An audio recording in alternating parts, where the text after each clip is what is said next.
Sir, we'll be starting at 3:30. Right, participants are joining and they are Okay. from different disciplines. Yes, sir. Okay, sure.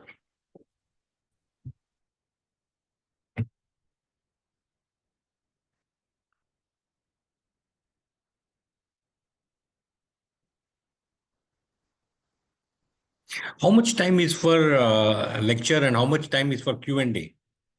So you can reserve 15 minutes towards the Recording. question, or you 15 can, minutes. Okay, okay.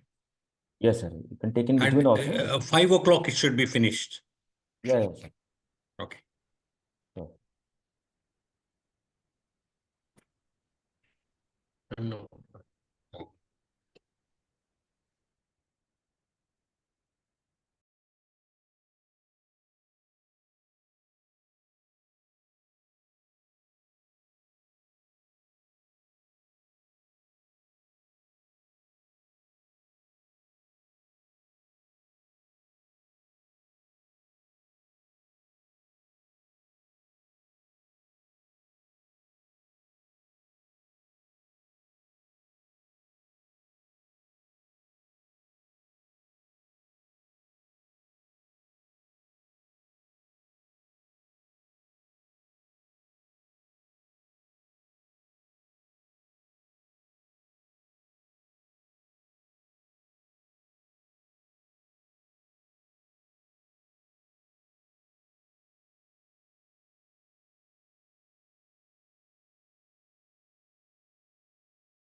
Murthy sir, shall we start?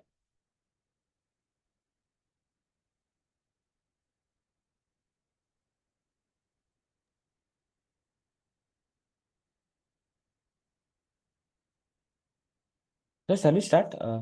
Yeah, please. Yeah, sure.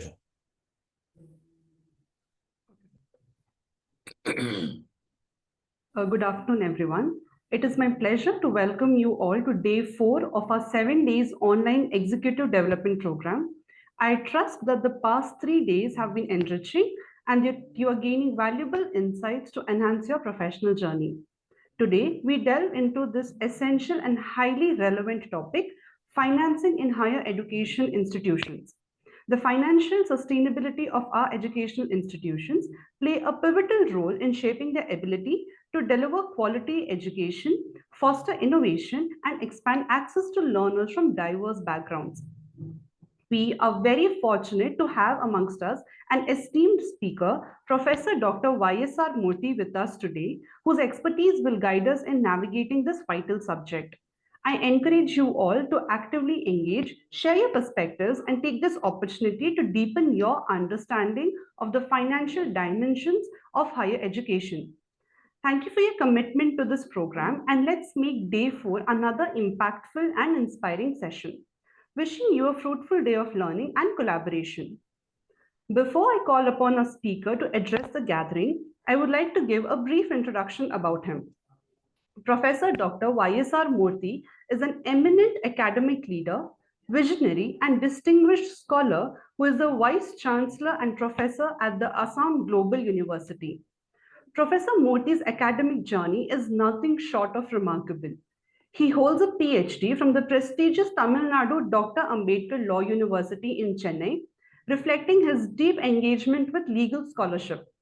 His passion for human rights is evident through his MA in Understanding and Securing Human Rights from the Institute of Commonwealth Studies, School of Advanced Study, University of London, a degree he pursued as a recipient of the esteemed British Chevening Scholarship.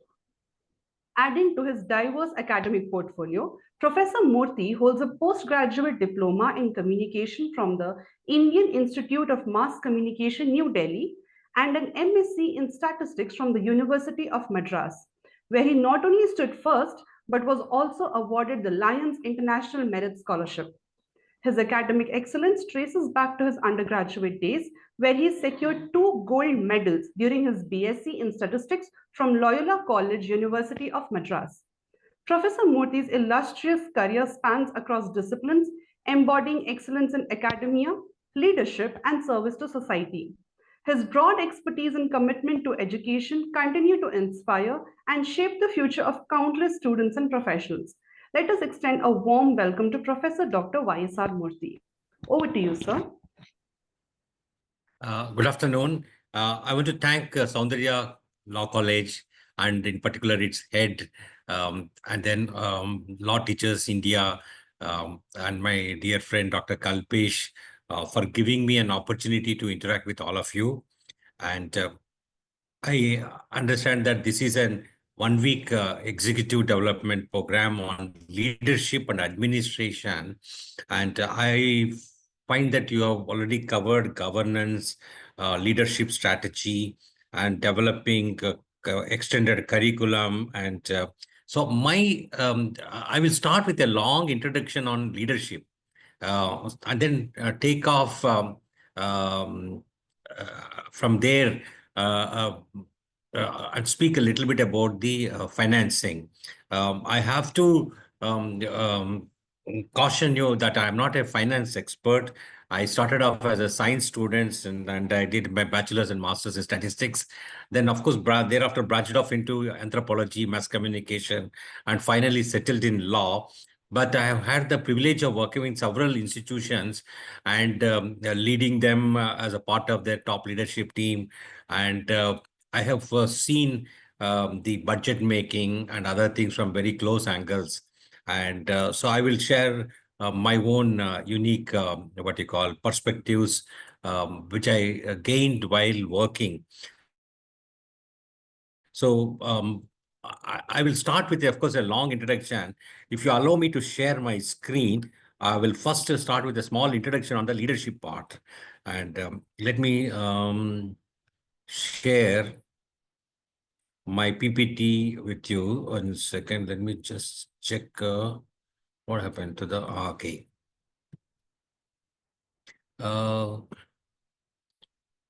Can you see the screen?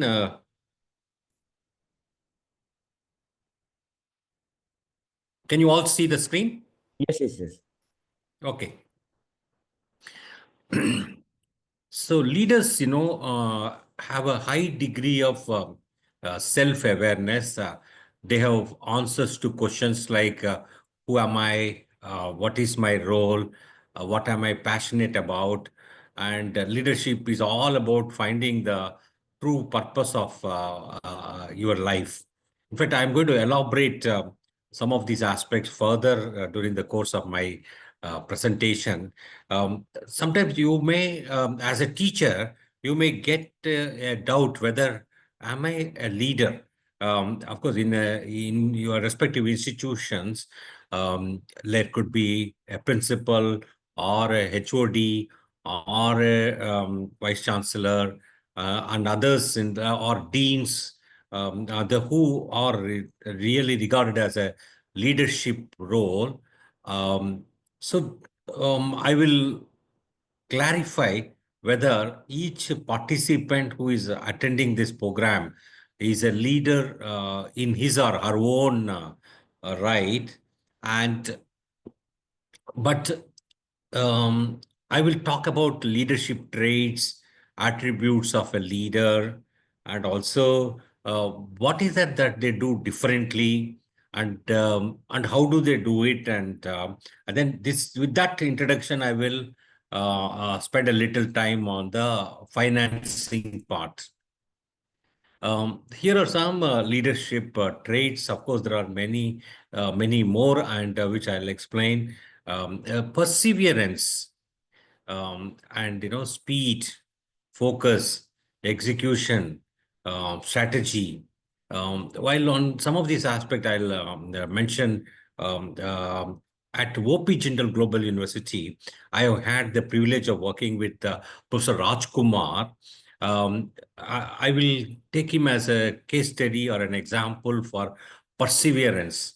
He prepared a blueprint for a global education university, and then met a philanthropist called Naveen Jindal and said, I need 500 crores and I want to establish a global university, and it should be run in a non-profit manner, and I should have a total freedom and autonomy. And Naveen Jindal said, initially said no. And he said, I am into steel, power, and my family is not into education. But Professor Rajkumar, having prepared the blueprint and framework, did not give up.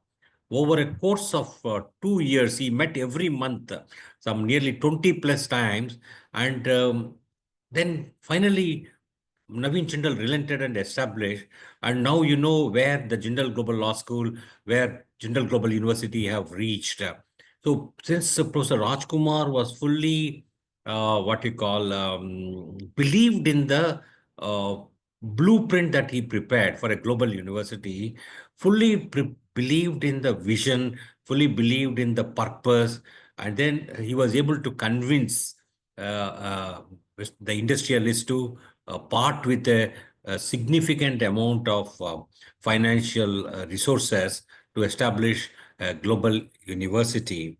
And perseverance, in other words, is a great attribute of leaders. Having determined a goal, having determined a objective, and then and to achieve that, there's a perseverance is needed. Speed in execution is also extremely important. I want to give a couple of examples, like for instance, Neil Armstrong is today known as the man who has first set his foot on the moon. But it was not supposed to be Neil Armstrong, but a fellow cosmonaut called Aldrin, who was supposed to be the person, NASA ground monitoring station gave a command to his fellow cosmonaut to jump or eject from the Apollo 11 mission. And he hesitated for a couple of minutes. And then they asked Neil Armstrong to jump. And then he jumped. And then, he went down in the history of mankind as the man who has first set his foot on the moon. Leaders also have focus, and they go about execution, and they are very strategic, and there are many other attributes of a successful leader. Excellence is a very important trait. Here again, I want to tell a story. As the teachers, we all have to explain some of these concepts, and I want to share one story of an American tourist who happened to visit India, and as he was passing by, he saw a temple under construction and a sculptor who was working on a statue of a god. And he finds that a statue of the same god lying by his side. And he gets curious and asks the sculptor, like, why do you need two sculptures of the same god in this temple? And the sculptor says, there is a small defect in the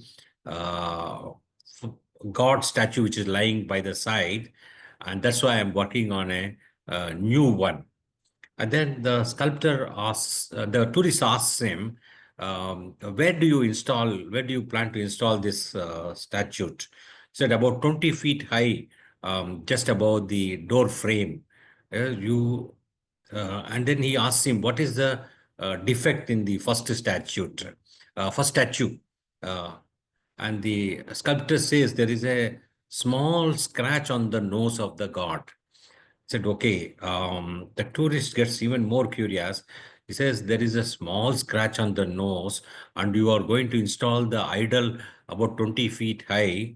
Who will notice the small scratch on the nose? And then the sculptor says, whether somebody notices it or not, I will know that there is a small scratch. So excellence is an attribute which people should pursue for its own sake. All of us, in our own respective roles, whether it's small, big, medium role, we should pursue for excellence. And leaders are also ethical, and they're highly focused, and they are result oriented. As this is a group of teachers, I am not going further into details. All of these are simple terms, self-explanatory terms, and so here are some more attributes of a successful leader. Supposing you are commanding a few staff members who are reporting onto you, a few colleagues who are working under your leadership. When they come to you with a problem, you need to come up with an innovative, wow solution with your own unique knowledge, skills, and insights. Leadership that way can never be taught. Leadership circumstances, in fact, produce leaders, and then leaders think on their feet, and they have intuition, they have a unique knowledge, skills, insights, and they're able to come up with interesting solutions for important problems. And they also have enormous courage. And they're also, on the part of courage, I want to tell a small story.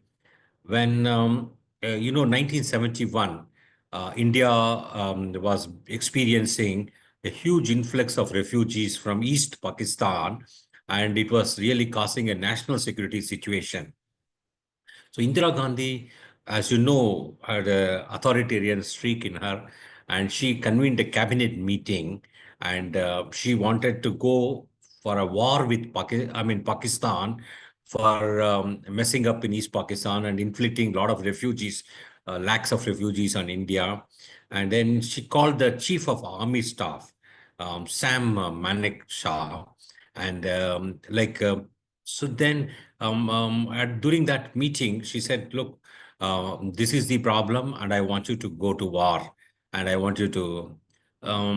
Then the Chief of Army Staff expressed a reservation, said, no, this is not the right thing to go about. And so Indira Gandhi's face became red. She never heard a no to her commands. She never heard, so she immediately dismisses the cabinet meeting.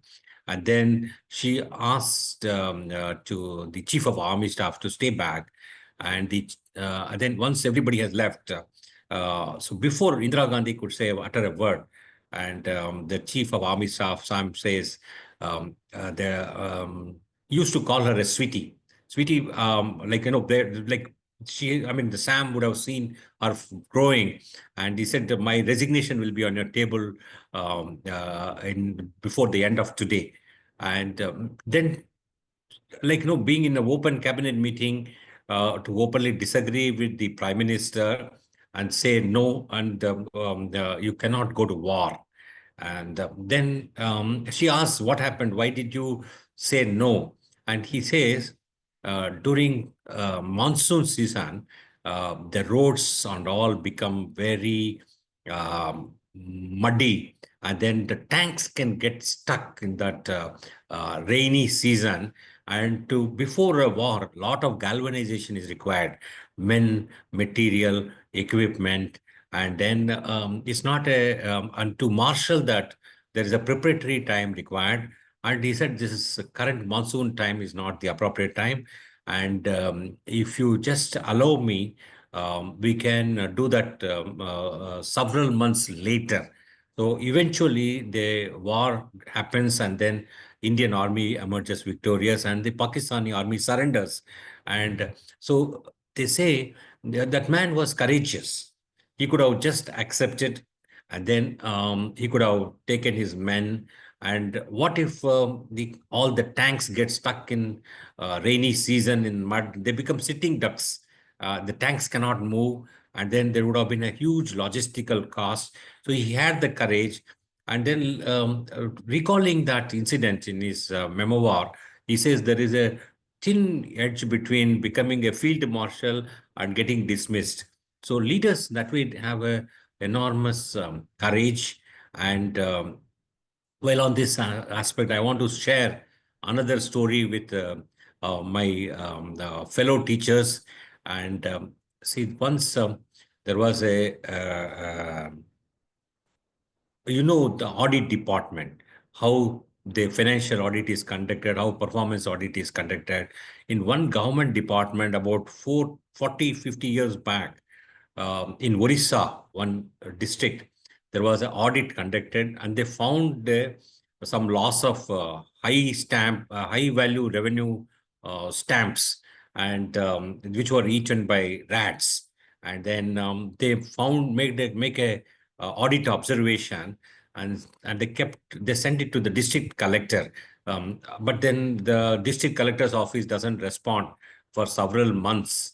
And then at the end of 1 year, there is a serious letter from the Auditor General saying that, look, we inspected your department, we audited your department, and we made a serious audit observation about the loss of high-value stamp paper, and there's no response from your end. And then there is a nasty letter from a very high authority, and that we will report this incident in our final report, etc., etc., since there is no response from you. There was an young collector at the other end in Mayurbhanj district. He just took over, and then he gets this angry letter from the Auditor General, and then he calls his stenographer and dictates a nice letter. And this letter goes like this: dear so-and-so, so-and-so, I have received your letter dated dash. After receiving your letter, I have summoned a meeting of the Rats Association and asked the president of the Rats Association as to why you have eaten high value stamp paper and not spared the low value stamp paper. And the president of the association said, RATS Association, said that the glue behind the high value stamp is more tastier, and that's why it went for the high value stamp paper and left the low value stamp paper. And so once this reply reached the Auditor General's office, they all burst out into laughing, and they knew what really happened. And so that young collector had the courage to put it in a humorous way that audit observation is an absurd one. And so the other side also saw the region. That person name was C.G. Somaya. He's from Karnataka. He's also Kurgi. And he went on to become later on Home Secretary. He went on to become Controller Auditor General of India himself. And so here is a way, courage, speaking truth to power, and can help leaders, speed, swiftness in decision making, clear written and spoken communication, which does not lead to any confusion whatsoever. Leaders are supposed to lead men, women, and the entire team members, and they are good communicators. They communicate very clearly without any ambiguity as to what is expected of the fellow members. That way, speaking about the importance of communication, you look at the great religious leaders like Jesus Christ was a great communicator. Our freedom fighter, Mahatma Gandhi, was a great communicator. He mentioned, like, you be the change that you want to see in the world. So he wore the same clothes as the common man wears, and he communicated with the masses. He could galvanize the entire country and rose in revolt against the mighty British Empire, and dislodge the British Empire. And to imagine, our country is a very diverse country. Moment you travel 200 kilometers, the food changes, the dress habit changes, and there were princely kingdoms, and they were each one was into their own this thing, and he was able to unify them against a common enemy, and all through the power of communication. And so the more a person has a mastery over spoken and written communication skills, he or she can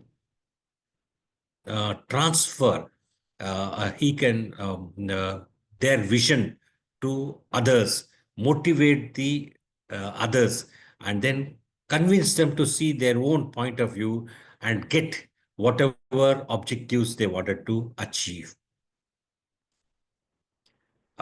Leaders are also peddlers of hope and positivity. Oftentimes in educational institutions, there are ragging incidents, there are sexual harassment, there are sometimes suicides as well. There are sometimes serious crises. COVID-19 pandemic was one crisis, but every crisis is also an opportunity. So even there could be very, very serious crisis which threatens the life of the institution as a whole. But a leader needs to exude confidence.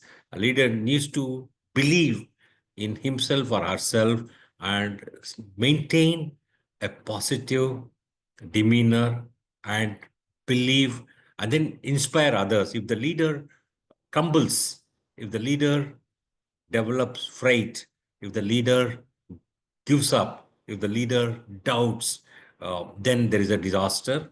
And the leaders ought to have a clear vision. They motivate followers and subordinate and urge them to think big and achieve big. I want to narrate a couple of other stories. Once US President John F. Kennedy was visiting NASA headquarters, and 1961, that was before the successful moon mission. While touring the facility, he ran into some cleaning staff member who was mopping the floor. And as a serving president, he just struck a conversation with him, asked him, "What are you doing at NASA?" And that janitor says, "I am helping NASA put a man on the moon." For some people, he may be just cleaning mopping the floor. But for the janitor, knew the role of NASA, the mission in which NASA was working, and then the organization as a whole had a purpose. And he was also contributing to NASA and to the overall purpose. To most people, the janitor was just cleaning the building, but in the larger scheme of things, he was helping to make history. While on this, I want to narrate one more story. See, I initially started off with saying that leaders have a high sense of self-awareness. They know answers to questions like who am I, uh, where am I going, and what is my goal, and what am I passionate about, and so they know the purpose of their lives. Um, Once, there was a celebrated architect called Christopher Wren in UK. Those who have visited London would have seen very impressive cathedral called St. Mary's Cathedral, which overlooks a big part of London. And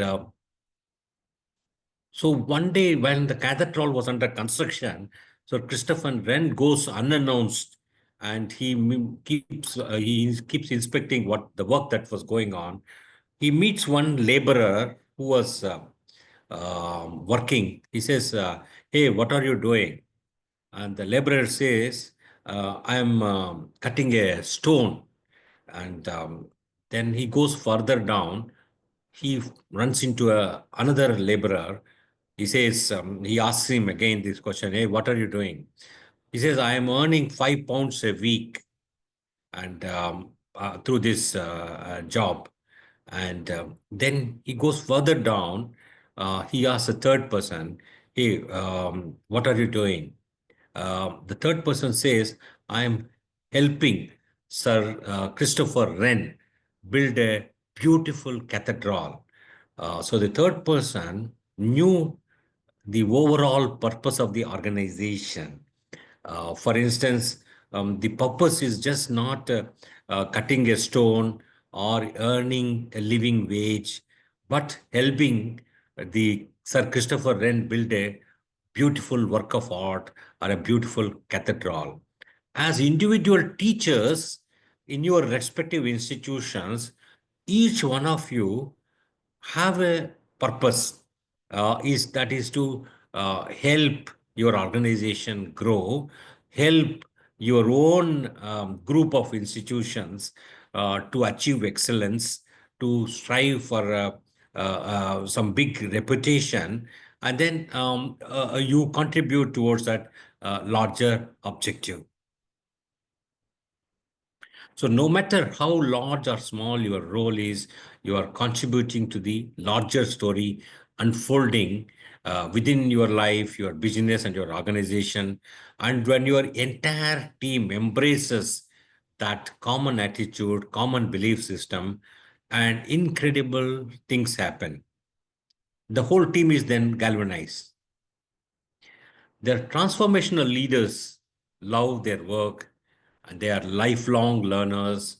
They are, in fact, in a way, change agents also. They're enthusiastic. This is one thing which you can at once see from leaders, and they're able to attract, and they're able to inspire others, and they are strategic. And as I mentioned before, they're effective communicators as well. They listen to all viewpoints and develop a spirit of cooperation. They mentor. They are able to deal with complexity, uncertainty, ambiguity, and they're also emotionally mature. They're courageous and they take risks. And also transformational leaders also share risks. They're visionary. They do not believe in failure and they have a sense of public need. They're considerate of the personal needs and welfare of the employees. See, the leadership is all about empowerment. For instance, a good leader inspires others with confidence in him or her. See, this is the difference between good leader and a great leader. A great leader inspires them with a confidence in themselves. It's not one man's show. It's not one woman's show. It is a team show. And that can happen through great leadership, and great leaders can inspire with the entire team members with confidence in themselves. So leadership is all about lifting a person's vision to higher heights, raising of a person's performance to a higher standard, the building of a personality beyond its normal limitation.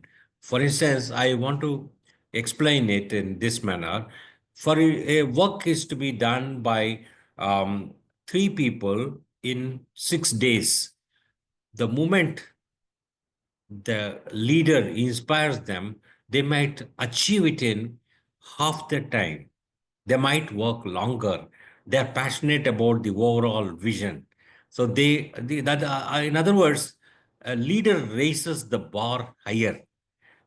He lifts the performance of all the staff members surrounding. I initially asked a question whether the teachers who are participating in this program are they leaders or only the principals, deans, or HODs, or vice chancellors, or the leaders alone. Each teacher who is participating in this program is a leader in his or her own accord. For instance, John Quincy Adams long back said, if your actions inspire others to dream more, learn more, do more, and become more, you are a leader. That way, teachers inspire students to think big, dream big, learn more, do more, and become more. And become more in the sense that beyond the normal human limitations. So that way, each teacher who is participating in this program, or teachers in general, are leaders themselves because they motivate students to perform better. The leaders also believe in teamwork. The leaders who work most effectively don't think I, they think we, they think as a team. They understand their job to be to make the team function. They accept responsibility, but don't sidestep it. But in the end, it is the team gets the credit. This is what creates trust. This is what enables you to get the task done. Peter Drucker, who is a management guru, author of Marketing Guru, he's the one who mentioned this quote. Leaders have vision. The very essence of leadership is that you ought to have a vision. All great achievers have a guiding vision, a great dream, and a sense of focus. This gives them a goal and direction. There are many other things like leaders are passionate, they have character, and in addition, all leaders become masters of themselves, masters of their time management, the financial management, and in all respects. And discipline means persistence and perseverance, the ability to continue through bad times, obstacles, and problems. Discipline is indispensable in all leadership. Without it, nothing worthwhile is ever attained. With this brief introduction, and or rather long introduction, I want to now get back into the main aspect of financing of higher education institution. For example, you might often think like as a teacher, what is your role? Every institution prepares budgets. Every institution, there are revenue sources, there are expenditures. In fact, all of you need to know how to read a balance sheet, how to understand a balance sheet in its true perspective. And understand that some of you are from law discipline and some of you are from other disciplines, but all of you need to know a bit of finance, be it in your personal life, like what you call fiscal literacy, for your own personal financial management, or for your institutional management. And So you need to, that's for your own help. When you talk of budget, like sometimes I do not know how many participants are from the government system, from the central universities, state public universities, or state institutions, which where they get grants from government of India or the state governments, and how many are from the private system where they need to there is a trust or a secretary, a trust or an association, which trust or a society which has established an institution which is running an institution. In the case of government institutions, the grants are voted by parliaments or state assemblies. But in the case of private institutions, often the promoters fund the system. But in every case, it's worthwhile to prepare a budget. And in the budget, there are two parts. One is a capital expenditure, other is a operating expenditure. Capital expenditure, as the word suggests, it's about buildings, infrastructure, it's about furniture and other such things. And operating expenditure is the one which is normally required for the regular day-to-day tasks. And you need to really know the difference between CAPEX as well as OPEX. And there are courses run by several institutions about finance for non-finance executives. I strongly encourage all the participants to enroll for a short course on finance for non-finance executives. It's very important to understand these things. For example, there are terms like EBITDA, and there is something like expenditure over income. So in simple terms, when you're talking about financing, you know your income and you know the sources of the institutional income. It could be the student fee, it could be some other thing. I'll elaborate on it further. So the moment you subtract expenditure over income means like income minus expenditure, you will either end up in a surplus or deficit. So very simple, like to run your own each institution, you incur expenditure on a number of heads. That also we'll discuss further. And then you'll also get a number of revenue streams. And so income over expenditure is a very simple term. And if you are getting 100 rupees and if you are spending 80 rupees out of it on various things, then you are landing with a surplus of 20 rupees. But if you are getting 100 rupees as income and if you are spending 150 rupees, it can happen. And then you are running the institution in deficit. In which case, if you are running the institution in a deficit, who foots the deficit? Is it your promoter? Is it your founding, the founders or the trust or the association which has established the institution? Or is it through debt? What are the ways in which, how do you finance your deficit? These are very important questions. So budgets help us to plan better. For example, the next year, like the fiscal year is recorded from 1st April to 31st March, at least some 6 months beforehand, there are a number of units within every college or every university. So the cumulative needs are all collected and a draft budget is prepared. And the draft budget can be discussed. For example, the budget has two sides. One is the revenues. Revenue, when you straight away, most institutions have fee income, that is from what you charge from students.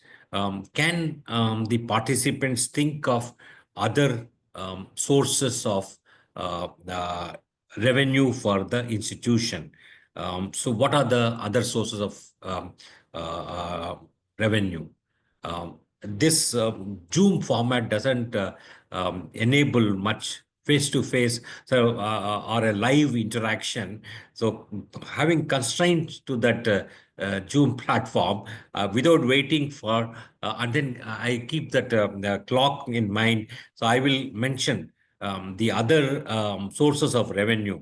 For instance, some institutions are under statute required to keep a corpus fund with the government, and then some interest is earned. Like in Karnataka, universities are established, like they are supposed to maintain a statutory development fund with the government, and there is the interest earned. So the interest income can be a source of revenue.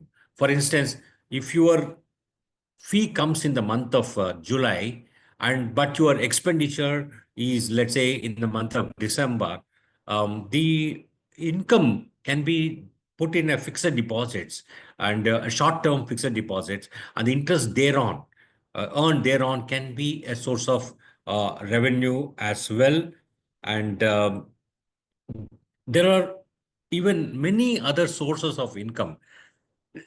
Generally, we end up with only the fee income. But for example, I worked in OP Jindal Global University. I saw it from a formative stages. Initially, the let's say the promoter assured a sum of 500 crores, but then 2 or 3 months down the line, he was hit by a monetary penalty by the Supreme Court of India, and he said, no, I cannot finance it further because of the what you call penalty imposed by the Supreme Court. As a result, the institution had to go for bank loan against a land as a collateral.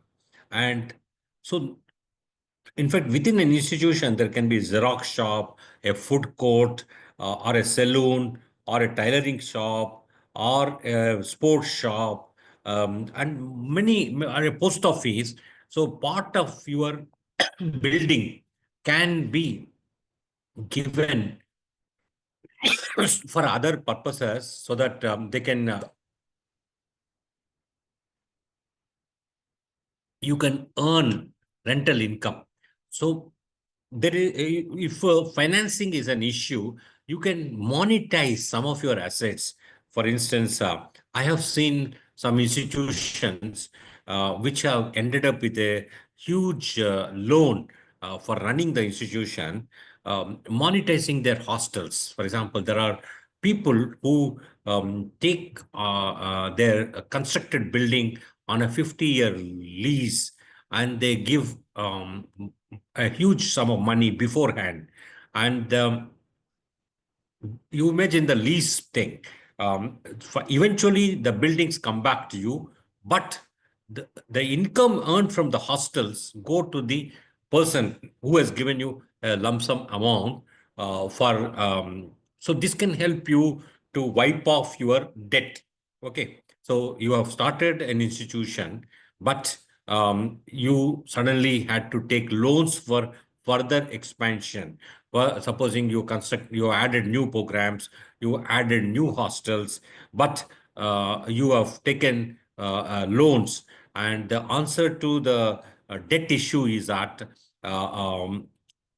you monetize some of your assets. So there are multiple sources. While on the issue of financing, debt, equity, and also fee income, these are some of the things. And sometimes your own university, what is the percentage of utilization of your classroom or auditoria or your playgrounds? They can be given away for conducting CA examination, UPSC examination, or for other public examination, Public Service Commission examination, or also your playgrounds can be given for concerts. Your auditoria can be given for private use against the payment of a rent. So that way, there is over in the holidays, during the semester break, so that there is a full utilization of these facilities. Your meeting rooms can be monetized. So that way, there are additional sources of income as well. And while on this topic, you also need to see the expenditure. For example, just as you budget, what are your possible revenue streams and what are the total money with which you can play? Can you play with 50 crores revenue or 60 crores? And then expenditure, what is the percentage of expenditure which goes on salaries, staff salaries? Somebody is going to talk to you on HR management. So what a kind of manpower is needed, how many needed, how many hours each person is going to teach. And all these are related to finance.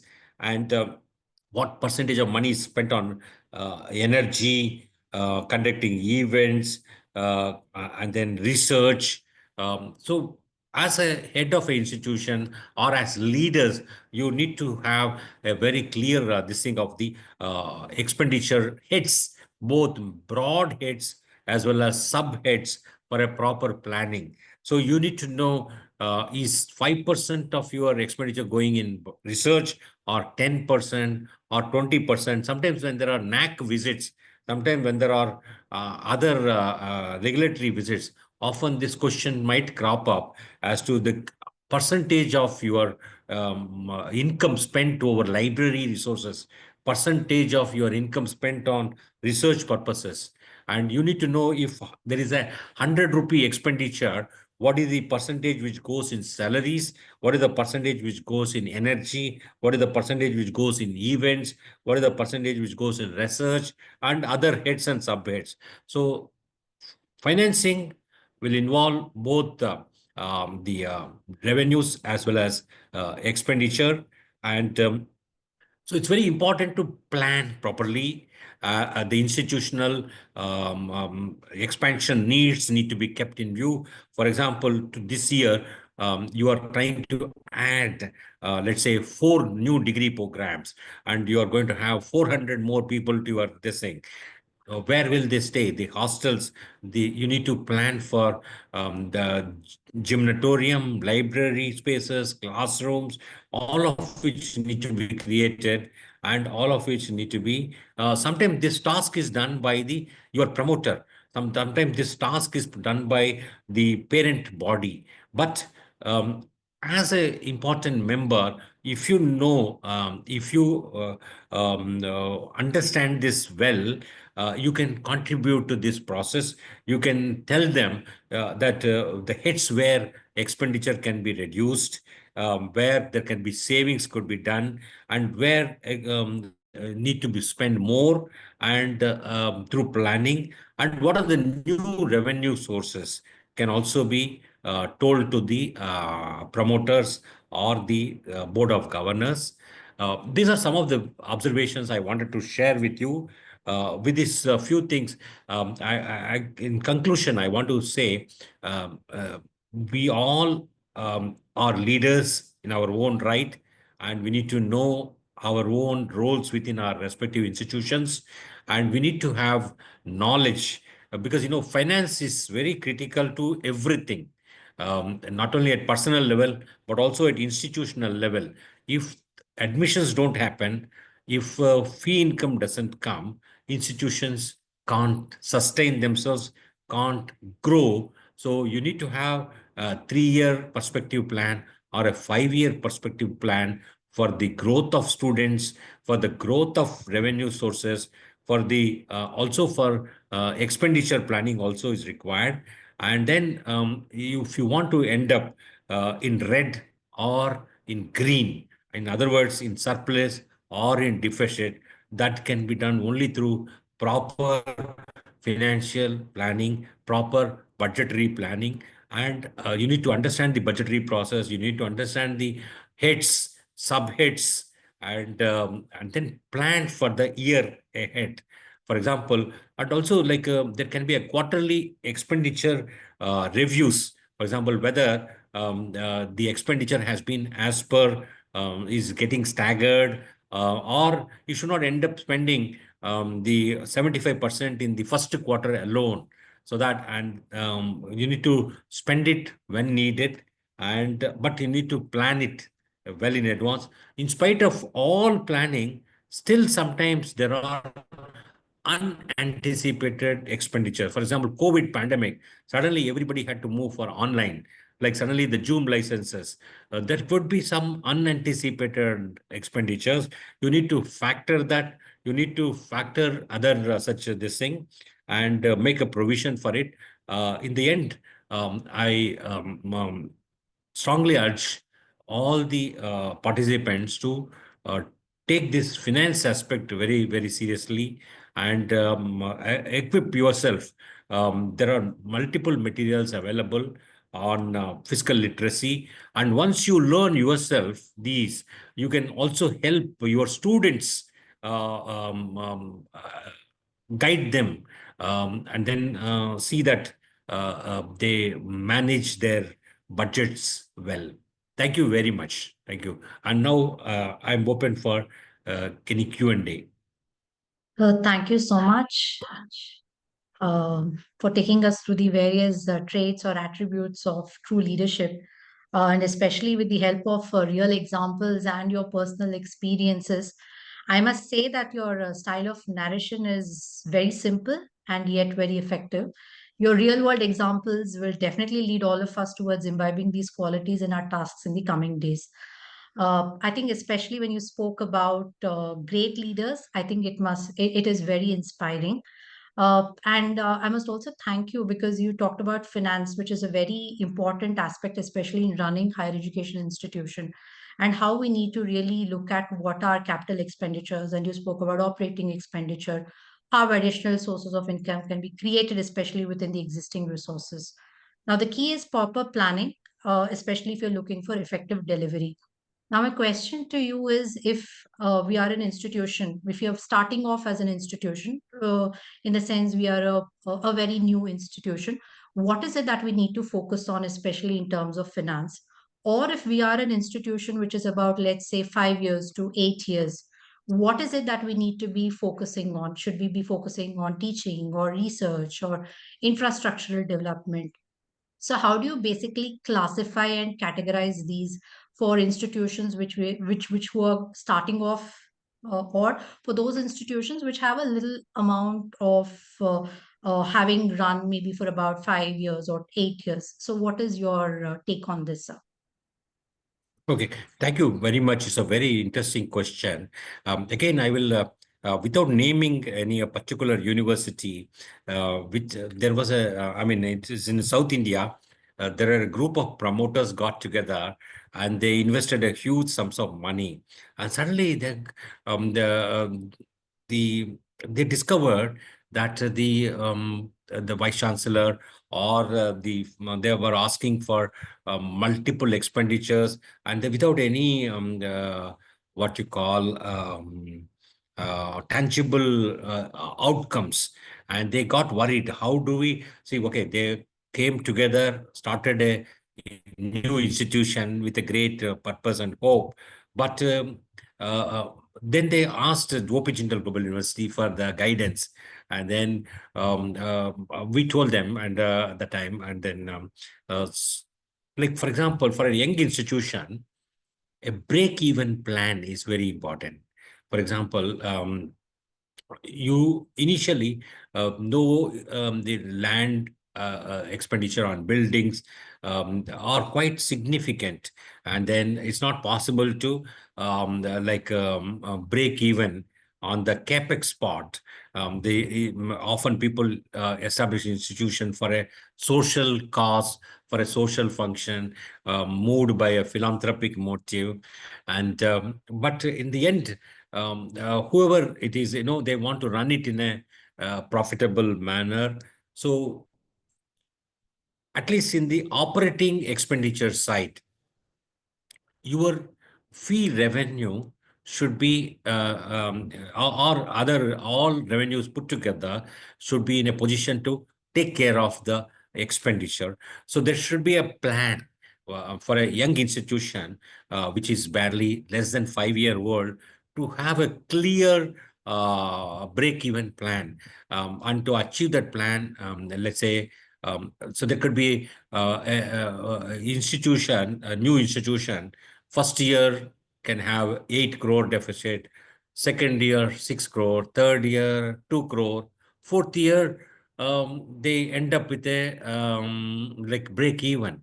So you and when you move with that objective, it is what you call then you have the goal in mind, and so when you have when you do expenditure over income, and then there is a deficit that has to be met, and it has to be met either by the promoter or through bank loan. And but good to have a sound plan for break even through expanding the student base, through expanding the academic programs, through expanding this thing. When I say expansion, sometimes like when you can have even 2 shifts in the same day, and you can have the classroom utilization on a 98% or a 95% basis. So that for a young institution, that is the aspiration. Break-even plan is important. For an institution which is 5 to 10-year old, like there are other these things. For example, you have a aspiration to become a NIRF top 100. You need to spend on research. You need to create lab infrastructure. You need to create other this thing. You need to hire top quality faculty, and they do not come easily. If you want to hire the best talent, you sometimes you have to pay more, and to even to do events, big conferences, etc., to build reputation takes time. So in this a consolidation and expansion phase, the goals become different. The goals become like to emerge among the top 100 in the country, or to go for international rankings. Accordingly, working backwards, setting up sophisticated laboratories, investing in research, investing in partnerships, etc., matter. I hope I have been able to answer your question. The difference between young institutions should have a break-even plan or aspire for a break-even plan. Like year 1, what could be the deficit? Year 2. So right in the beginning, when you start in OPEX, I will break even in 3 years time, or a 4-year time, or a 5-year time, as per the agreement between the management and the institutional head. Even in CapEx, of course, one can never fund CapEx. It's not, for institutions, take some 25 years or even more, and it's not this thing. But our country has a huge demographical advantage and huge demand on the education. So the moment you excel, the moment you have quality, a lot of students will come, but there should be a plan for expansion of degree programs, expansion of student base, expansion of revenue streams, and so that there are differences between young and not so young institution, their plans, etc.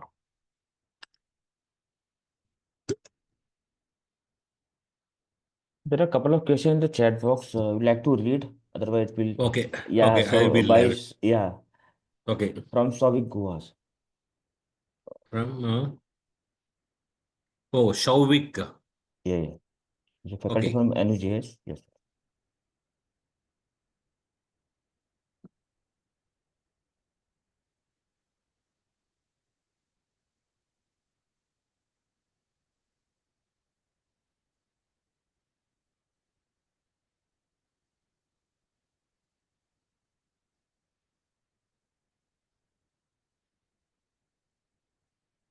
Okay, I'll read out the question for the benefit of everyone. Any R&D activity within a university will have certain research projects that can easily attract private funding because of their connection with the industry. However, there are also research ideas worth pursuing which may not be the destination of such funding, given their abstract, despite long-term relevance. Is there any way in which the university can adopt a strategy to fund and support both the types of projects? So the short answer to that question will be faculty members must be encouraged to attract funding from either from government or from industry or other sources. But in addition, it should be complemented by the institutional funding. So institution itself should earmark a certain percentage of budget for funding research ideas, and the focus on research is extremely important. And because research drives teaching, and teaching in turn drive research, so institutional funding is important. For example, sometimes government funding takes time, and there are 12B and other considerations where there are 12B status is not what you call not yet obtained. Institutions may have a problem in securing government funding, but institutions must earmark and the in fact, over the years, you need to have a clear goals as to the percentage or proportion of money spent on research and development. It should not be 0.001%. For example, infrastructure is important, but like, when you see all the heads, there should be significant amount spent on research. One needs to really make a determination that whether it's a mere teaching university or a teaching come research intensive university. And if it is a research intensive university, also put money or earmark allocation for research. And it should be, and one should calculate proportion of overall budget spent on research year after year to see that the research aspirations of faculty members is fully met, and then the research culture is created, research ecosystem is created, and then there is overall benefit to the institution as a whole. Research will, of course, lead to publications. Research will, of course, lead to some tangible outcomes, and in terms of accreditation, rankings, etc.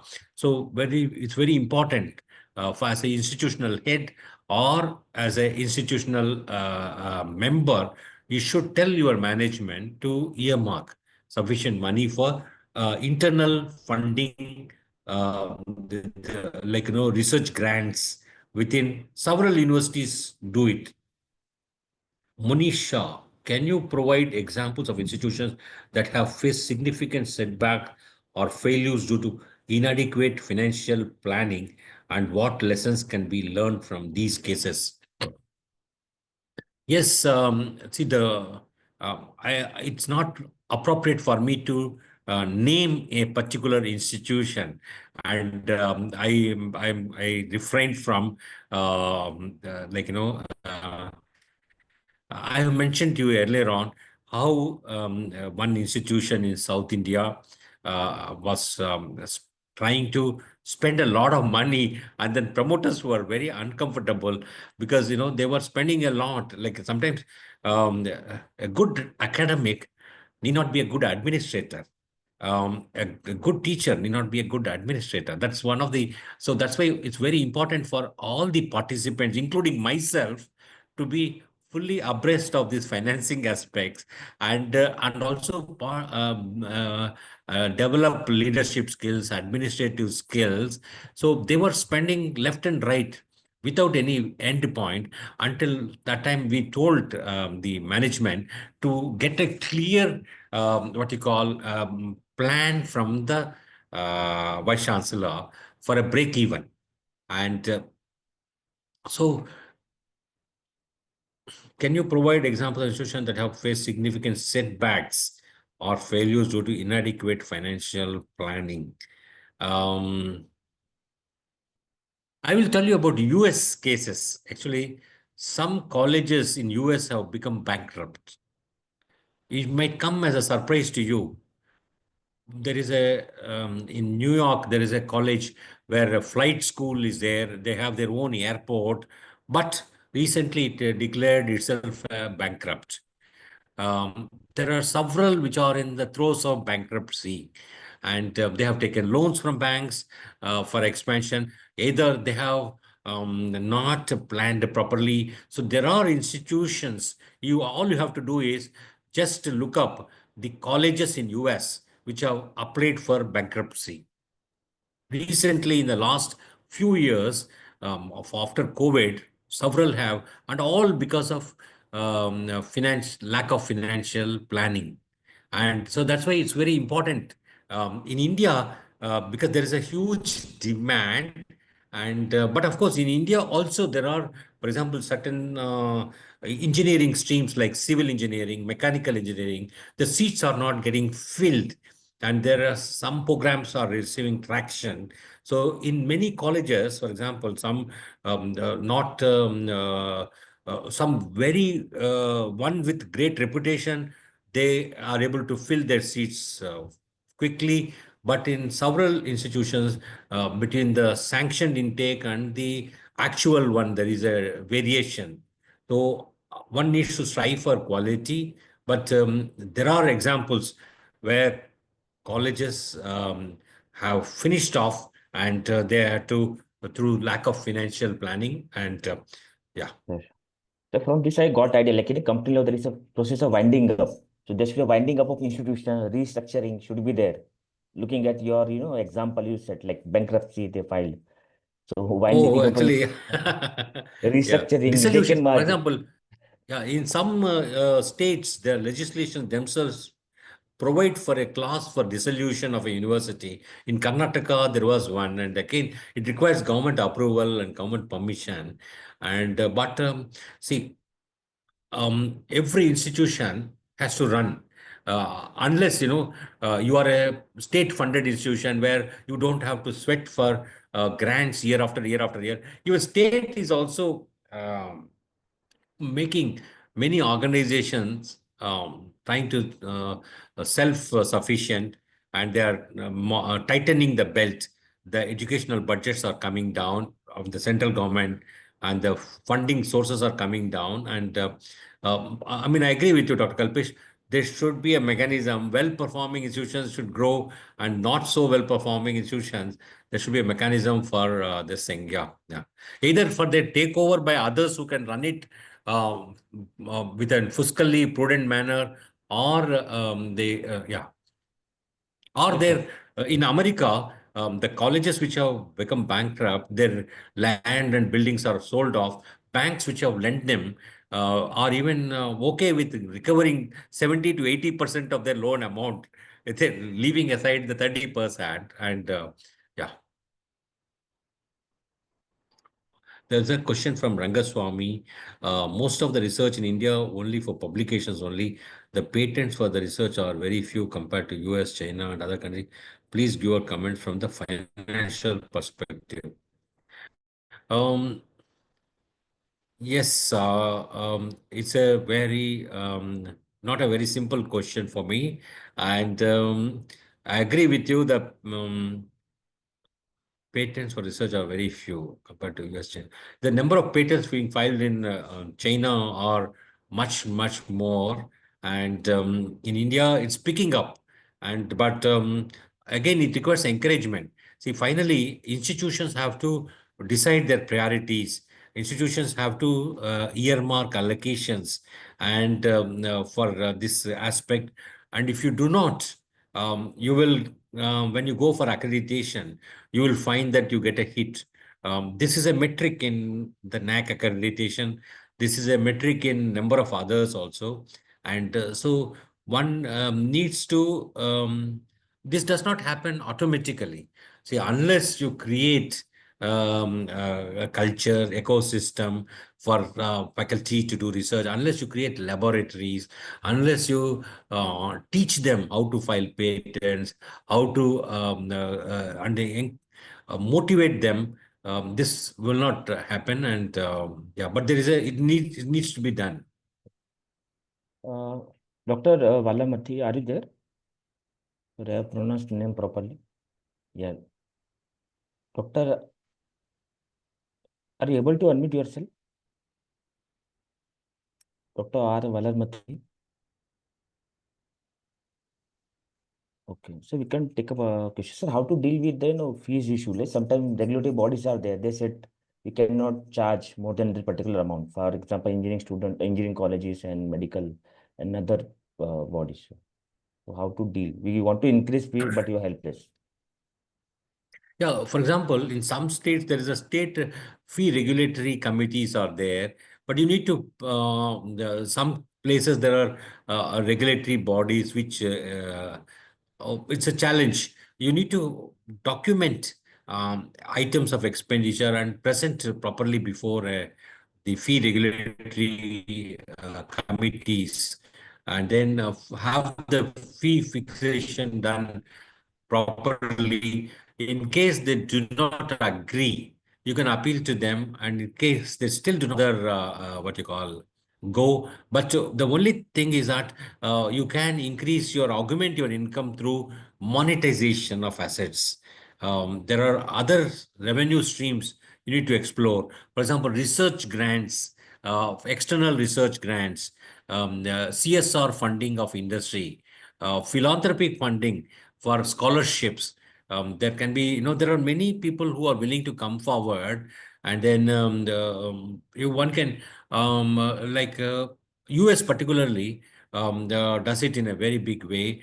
Like Naveen Jindal gave some $25 million to the University of Texas at Dallas, and then they have named the School of Management in which Naveen once studied as a Naveen Jindal School of Management at UT Dallas. So similar thing can be done here also. Some auditoriums, some halls, laboratories, some buildings can be named after a benefactor, and then the institutions can put a price for it, and then the libraries can be funded. Library. So there are multiple possibilities for raising fee. Sorry, raising revenues and multiple for the institution. One needs to tap them. True, sir. Sir, like I work in IIM Ahmedabad. Like libraries there. So they restored by Tata, and then auditorium by alumni. That way. Name of alumni, dormitories, hostels. Yes, So that yes. way. Alumni contribution is also a very important source of funding. There was a celebrated Shailendra Mehta who wrote an article on why Harvard is number one, Yes, yes, and his finding is that it is number one because of the alumni participation in the governance, alumni contribution. They have a huge corpus, and again, going back to the first question relating to young and not so young institutions, this thing. Older institutions have a bigger alumni database, and for example, IIT Delhi, IIT Mumbai have been able to they have several decades, and there's the students are all well settled, and they have become billionaires. Some of them are in US and other places. They're able to get quite a good funding, and alumni funding can also be a good source of for sometimes, I want to give a small tip here. Students sometimes, some institutions charge security deposit. So at the end of the students are leaving, they're supposed to, institutions need to return the security deposit. You can ask them or appeal to them to contribute it to the alumni fund. And that way, you can show a substantial alumni fund contribution. They can voluntarily either take that 5,000, 25,000 deposit back, or give it to an alumni fund or a scholarship fund. And so these things are possible, and particularly older institutions which have graduated 10,000, 20,000 alumni, and with many years of track record can raise from alumni. But they need to engage with alumni on a regular basis. Um, Definitely, sir. I was present there. Shailendra Mehta, sir, he presented his idea, why Howard is number one. because run Yeah. all things are by the alumni. So he presented, we were there present. Yeah. So, The alumni database is to be maintained well, and where they are moving, which institution. Like sometimes people are job hopping, their email IDs, their mobile numbers, their current position, and then in your own institutional, what it is doing should be shared with them from time to time. Alumni sports days, alumni cultural nights, alumni meets in different cities can be planned, and so that the alumni feels engaged, and alumni feels not only in monetary this thing, they can also do many non-monetary contributions as well. For example, they can mentor students, they can help in placements and internships, and they can guide. So there are many ways in which alumni can contribute, and so that way, one needs to do thorough search as to revenue sources. What are the various sources of revenue, and how are the other institutions doing? So there are many ways in which you can raise resources. Fee is only one part, and there are other grants. There are other national, international grants, FCRA, and many other ways. You need to have FCRA, the license for international grants, and yeah. sure. I Yes, think we are. thank you. I think I just have one last question to Sir. So we have various types of institutions now. You have affiliated colleges, and then you have universities. I would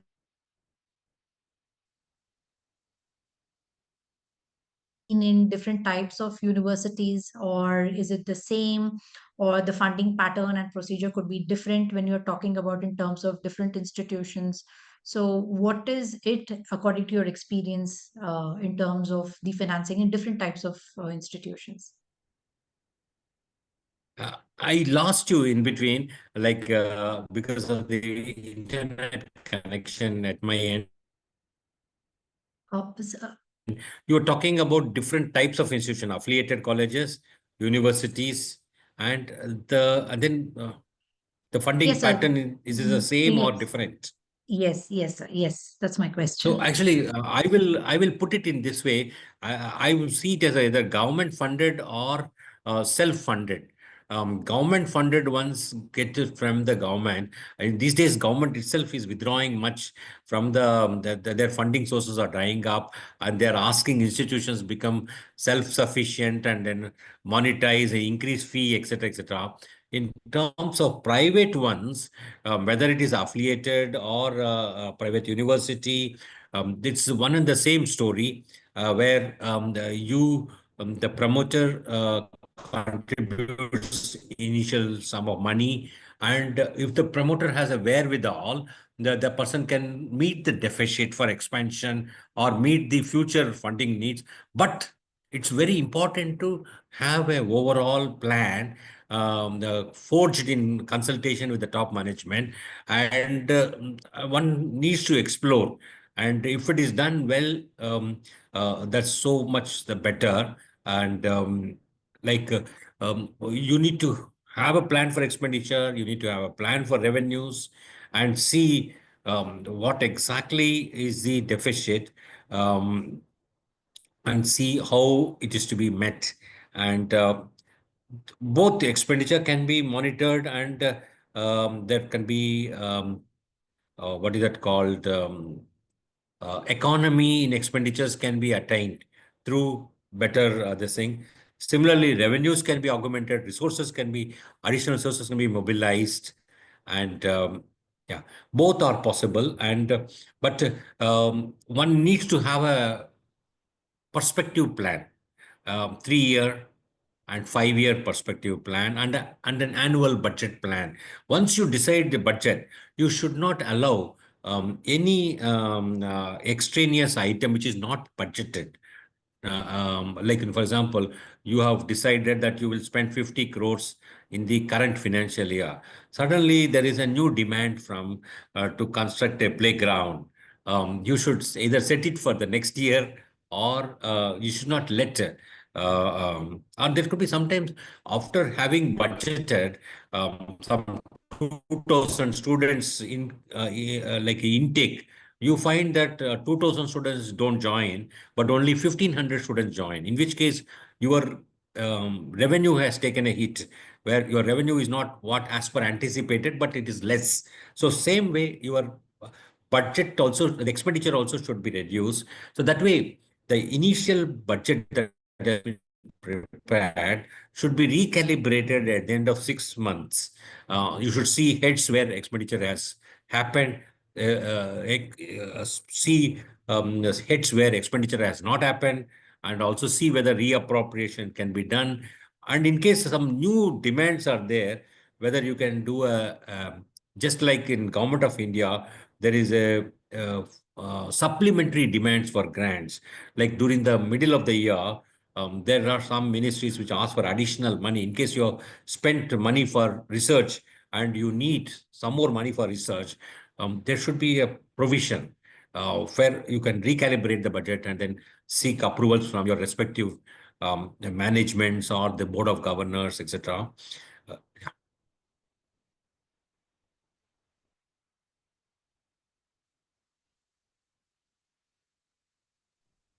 There is no single model at the end.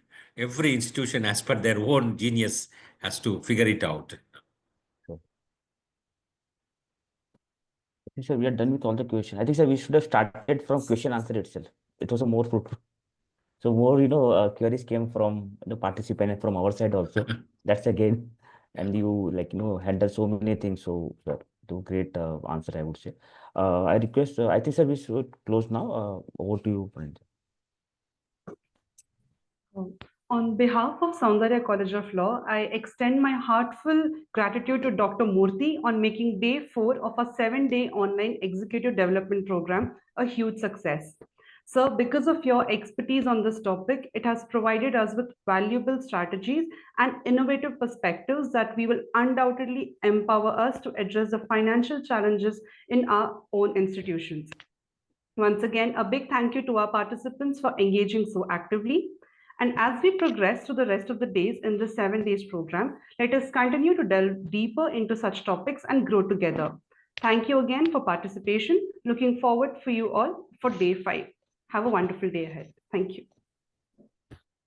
Thank you. Thank sir, you. for Such that. a pleasure involving me. And I wish all the participants every success. I wish the organizers also success. Thank you. Thank you, sir. Thank you so much. Thank you.